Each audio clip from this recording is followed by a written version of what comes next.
Merci beaucoup Didier Guillaume et bonjour. Bonjour. Merci d'être sur ce plateau de LCI en cette journée de colère, nouvelle journée de colère des agriculteurs. Suicide, endettement, sécheresse, loup, CETA, Mercosur, retraite, pesticides, prix, vegan, n'en jetez plus, la coupe est pleine.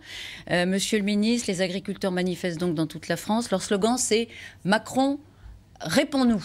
Il est à Mayotte, mais il va leur répondre quoi? Non, mais moi je trouve que ce slogan ne va pas, ils ont le droit de le faire. Il faut du respect dans la vie. Et les agriculteurs demandent le respect des citoyens. Il faut que les agriculteurs respectent le président de la République. On ne dit pas comme cela, Macron répond-nous. On peut avoir des revendications, je les entends, et je partage leurs craintes, et j'essaie d'y répondre tous les jours. Mais Macron à un moment, c'est irrespectueux dans la forme? Oui, je pense, oui, ça me choque. Macron répond-nous, on ne s'adresse pas au président de la République en disant Macron répond-nous d'abord, et puis deuxièmement, je pense que le président de la République, depuis le début de son quinquennat, a répondu à beaucoup de sujets. Mon prédécesseur l'a fait, je le fais moi-même depuis plus d'1 an maintenant, et nous essayons d'accompagner les agriculteurs, de les accompagner dans leur mal-être. Aujourd'hui, il y a un véritable mal-être. Le mal-être, quand il y a un agriculteur qui se suicide tous les jours, ce n'est pas acceptable. Ce n'est pas acceptable. Plus d'un suicide oui, un peu plus, par jour. Pas uniquement pour des raisons agricoles peut-être, mais oui, enfin, ça c'est sûr. Au-dessus de la moyenne nationale. Au-dessus de la moyenne nationale, nous suivons cela avec nos cellules psychologiques, avec la MSA, et le ministère est tout à fait... La FNSEA dit, si rien ne se passe, en parlant d'aujourd'hui, eh bien, on haussera le ton, on haussera le ton. Donc, parole oui, mais de la question, de la FNSEA. oui, vous entendez la menace? Oui, mais moi je n'entends pas les menaces, je suis insensible aux menaces. La question, ce n'est pas de hausser le ton, c'est de savoir dans quelle direction on va. Je veux d'abord vous dire, Elisabeth Martichoux, que moi je partage une grande partie de leurs revendications. Ce n'est plus possible qu'il y ait cette coupure entre les citoyens et les agriculteurs, entre la métropole et la ruralité. C'est ça la réalité de notre affaire. On ne peut pas les traiter de pollueurs, d'empoisonneurs. Je veux le dire ici, l'agriculture française, pour la 3e année consécutive, lui a été décerné le titre d'agriculture la plus durable du monde. La plus durable du monde. Et on a toujours un certain nombre de gens qui veulent dénigrer, qui veulent faire ce qu'on appelle de l'agribashing. Donc c'est ça le problème. Oui. Et je comprends, moi, le ras-le-bol des paysans qui disent on en a marre. Enfin, c'est quoi cette vie où quand un agriculteur, on a vu tout à l'heure là votre reportage ce matin à 7h20 ou 7h30 dans la matinale, lorsqu'un agriculteur est dans son tracteur, on va le chercher en disant tu vas tuer mes gosses, tu vas les empoisonner. Mais c'est pas ça la réalité de l'agriculture française. On a une alimentation qui est formidable dans ce pays. Maintenant, il faut que la transition agroécologique se fasse. Voilà. Mais elle ne peut pas se faire dans la violence. Elle ne peut pas se faire dans l'opposition, dans la confrontation. Non, je parle de la population, là. La violence vis-à-vis des agriculteurs. Ce n'est pas possible. Rentrer dans un élevage. Je suis allé dans l'Orne récemment. Il y a eu un attentat criminel, un incendie criminel. Un jeune éleveur, ces 3 bâtiments d'élevage ont été brûlés. Mais dans quelle société vivons-nous? C'est absolument inacceptable, cela. Donc moi, je dis à mes concitoyens, à nos compatriotes, attention, nous avons besoin de l'agriculture. Parce que si demain, il n'y a plus l'agriculture française. Vous continuerez à manger, mais vous mangerez des produits qui ne seront pas aux mêmes normes. Vous mangerez des produits qui ne seront pas aussi de grande qualité que ceux d'aujourd'hui. Alors, Emmanuel Macron ne leur répondra pas aujourd'hui spécifiquement, pour être clair. Non, je ne crois pas. La semaine dernière, il y avait déjà eu une manifestation. Est-ce que vous avez une mesure aujourd'hui à mettre sur la table, ou pas plus hier que... Non, mais il n'y a pas une mesure à mettre sur la table. Je les ai reçus le 8 octobre lorsqu'ils ont fait leur première manifestation. Ils m'avaient demandé rendez-vous. Là, il n'y a pas de demande aujourd'hui, mais on se voit régulièrement. Nous travaillons ensemble quasiment quotidiennement avec les syndicats, avec les associations spécialisées, avec les filières. Aujourd'hui, moi, ce qui m'importe, il y a un sujet qui est essentiel, c'est le revenu des agriculteurs. Tant que les agriculteurs ne gagneront pas leur vie, tant que le revenu sera aussi faible, ça ne pourra pas fonctionner. Il est inacceptable qu'un agriculteur vende un produit en dessous du prix de revient. Vous permettez qu'on écoute l'un d'entre eux? Il était tout à l'heure dans la matinale de Pascal de La Tour du Pin. Il est céréalier. Voilà ce qu'il vous disait à vous directement, Didier Guillaume. Le gouvernement doit punir et dénoncer les agissements qui sont à l'encontre des agriculteurs. J'appelle le ministre à être plus pragmatique et à faire en sorte qu'on reste compétitif. Aujourd'hui, on ne l'est plus.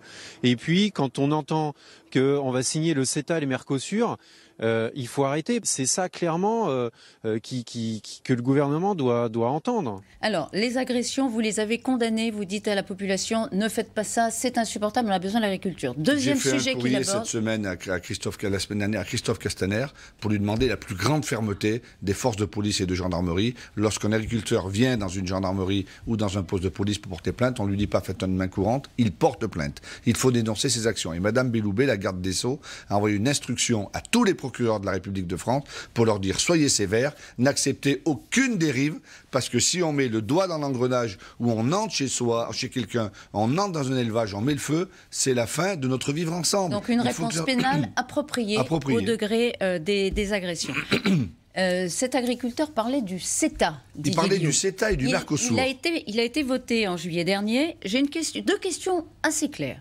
D'abord, est-ce que vous allez demander et obtenir des Canadiens que leurs normes sur la viande, par exemple, soient à égalité avec les nôtres? Aujourd'hui, les agriculteurs disent on introduit des produits canadiens grâce au CETA et elles sont moins disantes en termes de défense de l'environnement. Est-ce que vous allez obtenir une égalité des normes des Canadiens? À obtenir, je l'espère. Est-ce que nous allons le demander? Oui. Vous l'avez demandé déjà? Oui, nous l'avons demandé. J'ai rencontré l'ambassadrice du Canada en France. Le président de la République en a parlé au Premier ministre canadien. Là, ils sont en élection au Canada, donc il faut laisser passer quelques semaines.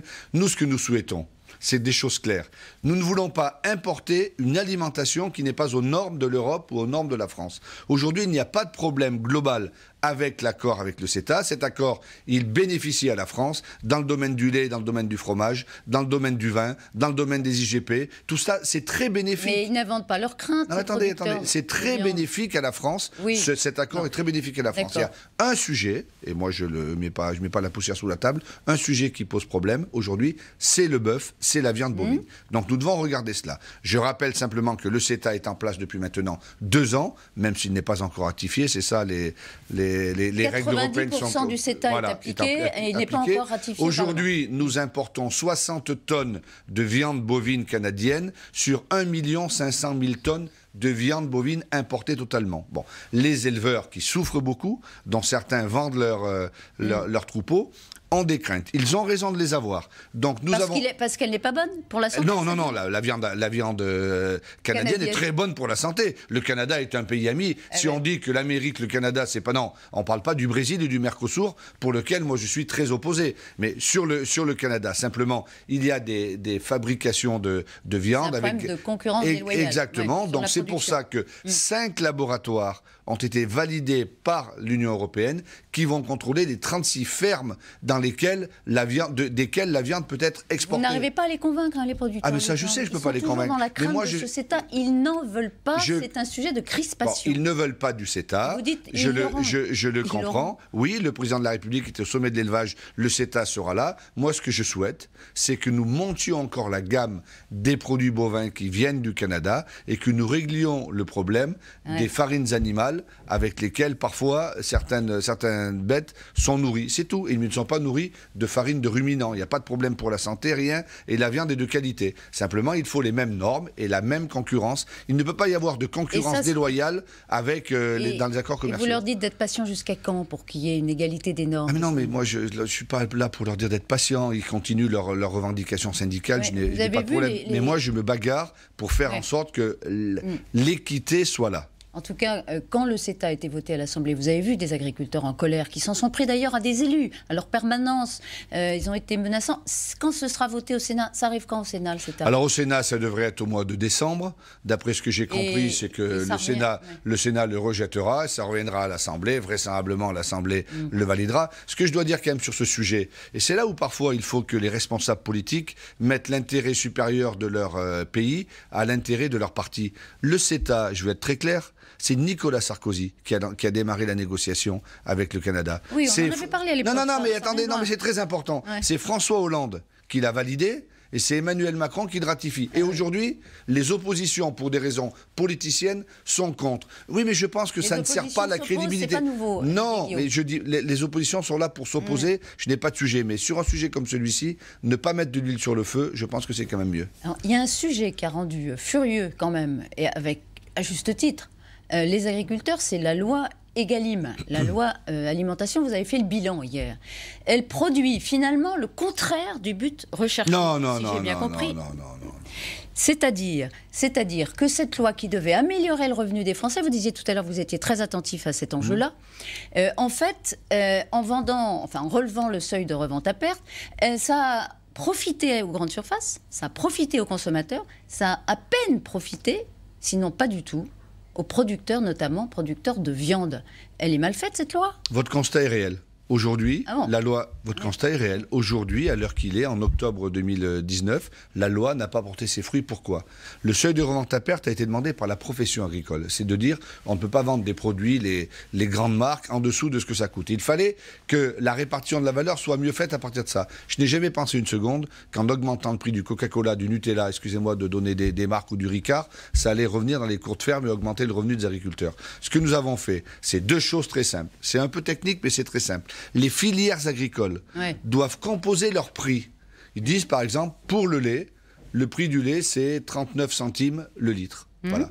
En deçà duquel nous n'acceptons pas de le vendre aujourd'hui. Le lait est acheté aux producteurs à 34 centimes, 33 centimes, 35 centimes. C'est inacceptable. Mais en même temps, deuxième chose, cette loi a été mise en place avec des ordonnances qui ont été prises au printemps, alors que les négociations commerciales ont lieu l'hiver. Et ce que je dis aux agriculteurs, c'est maintenant que ça commence. Non, mais c'est très sérieux. Oui, mais alors les gens qui nous écoutent, ils peuvent pas comprendre, mais qu'est-ce que vous voulez, c'est la vie administrative française. La loi... Est-ce qu'il y a besoin, question claire, est-ce qu'il y a besoin de rectifier cette loi, puisque peut-être vous n'aviez pas anticipé, monsieur le ministre, qui n'arrive pas à faire effectivement une bonne répartition. Oui, mais c'est très compliqué à expliquer. Pourquoi ? Parce que cette loi... Mais est-ce que vous la rectifiez ou vous laissez les choses... Je vais vous dire deux choses. Continuez comme ça. Les négociations commerciales sur les produits agricoles se passent entre le 1er décembre et le 28 février. La loi a été mise en place avec des ordonnances qui ont été prises entre le 1er février et le 1er avril. On n'était pas dans le même timing. C'est maintenant que ça commence. C'est maintenant que ça commence. Qui n'a pas joué le jeu jusque-là ? Ah, la grande distribution n'a pas joué le jeu, c'est très net. Voilà, c'est très net. Est-ce qu'elle est sanctionnée ? Est-ce qu'elle est sanctionnée ? Bien sûr, il y a déjà eu 3000 contrôles par la direction de la concurrence. Il y en aura 6000 en tout dans l'année, il y a encore 3000 à faire là. Nous serons intransigeants. Si la grande distribution ne joue pas le jeu, elle sera sanctionnée. Par exemple, il y a déjà eu des avertissements. C'est-à-dire il y a déjà une grande surface qui a pris 110 millions de pénalités. Parce que c'est quand même incroyable. Excusez-nous, on est un peu en absurdie. C'est une loi qui finalement enrichit la grande distribution. Non, ce n'est pas une loi qui enrichit C'est elle qui récupère le plus. Oui, c'est pas une loi qui enrichit la grande distribution, mais c'est une loi qui aujourd'hui ne porte pas assez ses fruits parce que le compte n'y est pas. Et c'est pour ça que nous sommes là au moment de vérité. Là, nous sommes à l'année 1 de la loi Egalim. Nous avions mis, vous dites, est-ce qu'on va rectifier ? Nous avons mis 2 ans d'expérimentation. Vous dites encore un an, on se donne encore un an. On se donne là, maintenant. Après, si ça ne marche pas, on change. C'était une loi expérimentale sur 3 ans. Sur 2 ans. 2 ans. Si ça ne fonctionne pas, il faudra prendre des décisions. Mais avant, je veux que chacun prenne ses responsabilités. Les grandes coopératives, les industries agroalimentaires et la grande distribution. Bigard, par exemple. Aujourd'hui, la grande distribution. De viande, est-ce que c'est lui qui joue à l'encontre des autres producteurs de viande ? Emmanuel Macron l'a cité. Oui, l'entreprise Bigard, c'est 75% du marché de la viande en France. Ouais. Donc c'est pas rien quand même. Bon, il faut que M. Bigard, comme d'autres entreprises, joue mieux le jeu, rémunère plus. Surtout ne pas froisser celui qui produit. Non, il produit rien, M. Bigard. M. Bigard, il transforme, il a des abattoirs et il vend. Ce que je dis, c'est que M. Bigard, là où il ne joue pas le jeu, c'est pour l'export en Chine. Et là, le président de la République lui a demandé, il y a encore une quinzaine de jours, d'exporter plus de viande bovine en Chine, parce que c'est un marché très important qui fera remonter le cours de la viande bovine. Didier Guillaume, un mot de Lubrizol. L'incendie, c'était le 26 septembre. Nous sommes aujourd'hui le 22 octobre. Où en est l'indemnisation des agriculteurs touchés par l'incendie ? Vous vous rendez compte la question que vous posez ? Il y a un mois... je ne sais pas, il y a le 1er octobre, vous avez dit les premières indemnisations tomberont dans 10 jours. Oui, il y a un mois, il y avait un incendie terrible à Lubrizol. Un mois après, tous les contrôles sur l'agriculture, sur l'alimentation ont été faits. Tous les produits ont été remis à la vente et à la consommation. Aujourd'hui même, nous avons une rencontre. Le président mondial de Lubrizol est en France. Nous avons obtenu... Vous allez le rencontrer vous-même ? Oui, nous avons obtenu qu'il mette en place un fonds d'aide avec la profession agricole pour arriver à ce que les agriculteurs soient indemnisés. Parallèlement, toute la filière laitière s'est organisée avec le ministère de l'Agriculture et de l'Alimentation pour que les éleveurs laitiers ne perdent pas 1 centime. C'est-à-dire que tout le lait qu'ils ont jeté, il est payé là, maintenant. Voilà, les choses avancent, mais elles ne peuvent pas avancer plus vite. Et donc il reste tous les autres, les maraîchers, les éleveurs, ils n'ont pas bénéficié de cette avance. Donc, les laitiers, c'était le plus important parce qu'ils jetaient tous les jours du lait. Vous voyez ce qui se passe, on a vu des images sur votre antenne. Les autres seront indemnisés, le fonds se met en place et immédiatement... Il est à quel niveau, pardon? Ça fait partie de la discussion que nous avons aujourd'hui. De toute façon, moi aujourd'hui, j'espère qu'il y aura au moins 9 millions d'euros. Ce que je veux 9 millions d'euros tout de suite? Tout de suite. Ce que je veux réaffirmer, moi, une chose qui est très claire, c'est le principe de pollueur-payeur. Les agriculteurs ont été des victimes. Je ne sais pas d'où est l'origine de ce feu. Je ne sais pas si c'est Lubrizol ou pas. Ça, les avocats, les procès, les tribunaux feront ce qu'ils auront à faire. En tout cas, de façon préventive, il faut que Lubrizol paye, et puis après, ils iront au tribunal, ils se feront rembourser par d'autres s'ils le souhaitent. Mais il faut qu'ils montrent qu'ils sont là sur le terrain depuis longtemps et qu'ils le fassent. Pardon, vous aviez dit le 1er octobre, je répète, les premières indemnisations tomberont dans les 10 jours. C'est vous qui l'aviez dit. Oui, ça n'est pas encore tombé, mais là, vous espérez Non, mais excusez-moi.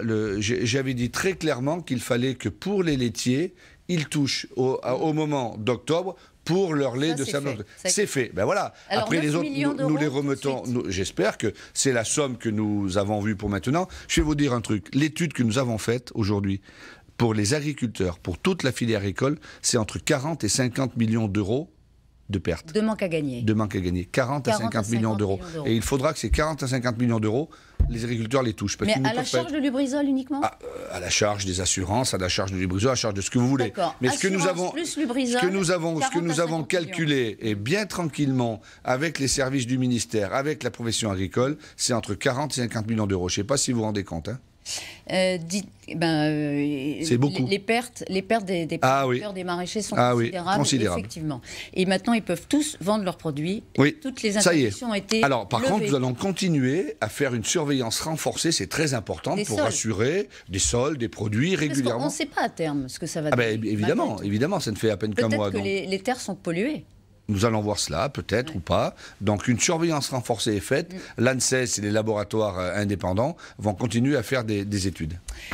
Combien de personnes ont participé à la consultation sur les pesticides? Vous savez, sur la distance qui doit séparer une exploitation avec pesticides des riverains. 50 000 personnes. 50 000 personnes. 55 000 ou un truc comme ça. Pour être clair, ce qu'ils disent, c'est un élément de l'arbitrage ou c'est la décision finale qui sera prise par le gouvernement? Est-ce que vous allez respecter la consultation ou vous allez dire voilà ce qu'ils disent, voilà ce qu'on dit et on prend telle décision? Non, mais c'est pas ce qu'on dit nous, c'est pas le gouvernement. Je veux le répéter simplement, c'est l'ANSES, c'est l'autorité indépendante de sûreté sanitaire et alimentaire. C'est eux qui savent. Ce sont des chercheurs, ce sont des médecins. C'est eux qui disent, c'est eux qui ont dit 10 mètres et 5 mètres pour les cultures hautes, cultures basses, qui pourraient être amenés à 5 mètres et 3 mètres lorsqu'il y a un certain nombre de protections. Pour être clair, vous les entendez, les agriculteurs, ils sont exaspérés. On les a vus dans le reportage parce que ça les oblige effectivement à revoir une partie de leur surface, éventuellement si ça va au-delà de 5 à 10 mètres. Vous, le ministre des Agriculteurs, est-ce que vous souhaitez qu'on aille au-delà des 10 mètres ou est-ce que vous dites, attendez, pour la paix des braves,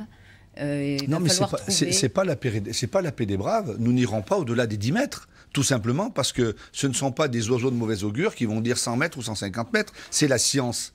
Moi, la science m'aurait dit 50 mètres, on aurait mis 50 mètres. La science me dit 10 mètres et 5 mètres, on met 10 mètres et 5 mètres. Après, pourquoi l'enquête publique a lieu? C'est comme lorsque une mairie, un département, une région fait une enquête publique. C'est pour savoir s'il y a d'autres propositions qui sont faites, des propositions alternatives qui s'étayent sur quelque chose, qui sont étayées sur quelque chose. Pas, moi, je veux que ce soit 100 mètres ou 200 mètres. Aujourd'hui, c'est interdit d'épandre devant une école, c'est interdit d'épandre devant des bâtiments publics, des maisons de retraite, etc. Demain, il faut peut-être regarder plus loin, mais le principe de précaution, oui. Moi, je suis là pour protéger la santé de mes concitoyens, mais pas...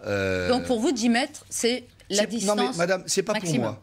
Moi, je n'ai pas pour vous, mais moi, je n'ai pas d'avis. En tant que ministre non, mais c'est très important. C'est très important. Moi, je n'ai pas d'avis sur la distance. C'est la science qui me la donne. Parce que si on ne reste pas rationnel... à la science. Ben oui, comme pour Lubrizol, comme pour d'autres choses. Pour finir, très vite, Didier Guillaume, vous étiez au PS pendant longtemps. Vous ne l'êtes plus depuis plusieurs années. Est-ce que vous avez rejoint le pôle de gauche qui a été créé avec le soutien d'anciens ministres comme vous, socialistes, Jean-Yves Le Drian et Olivier Dussopt? Non, je ne l'ai pas rejoint directement. Je les soutiens parce que moi, je pense que j'ai vécu déjà à plusieurs reprises ce qui s'est passé dans la vie politique. Moi, en 2017, comme 80% des socialistes, j'ai suivi Emmanuel Macron. Moi, je suis dans La République En Marche. Je suis dans la... Mais qu'est-ce qui vous dérange dans cette démarche, dans le fond?